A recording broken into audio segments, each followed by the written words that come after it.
তিনি নাকি পাগল, বেশ কয়েকজন অবশ্য তাই বলে। শীত কিংবা বর্ষা একটা সাইকেল নিয়ে ছাটা আর কোদাল হাতে তিনি বেরিয়ে পড়েন। কখনো স্বাস্থ্যকেন্দ্রের সামনে, আবার কখনো শ্মশানে পৌঁছে যান তিনি। তবে কি করেন এত সকালে? যে কাজ আর 5 জন ভাবেনি না, তা তিনি করে দেখান সাত সকালে। মন্দির থেকে হাসপাতাল, বাজার থেকে শ্মশান, সকাল হলেই ঝাঁট দেন তিনি। এটাই প্রায় প্রতিদিনের সকালের রুটিন।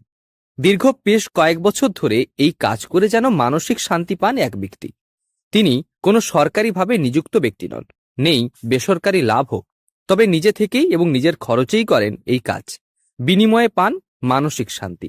আমি এই কাজটা করি সমাজে একটা বার্তা দিতে চাই যে অলি গলি, শ্মশান, স্বাস্থ্যকেন্দ্র, মন্দির, ঝাঁটাই সুস্থ পরিবেশটাকে ভালো রাখতে হবে। বাড়ির চারপাশ যেমন পরিষ্কার পরিচ্ছন্ন রাখতে হয়, যেখানে মানুষের যাতায়াত আছে, যেমন মন্দির, শ্মশান, এগুলো মানুষ আসেন দরকারে, এবং সেই জন্য মানুষকে একটা বার্তা দিতে চাই যে আপনারা বাড়িঘর পরিষ্কার রাখুন।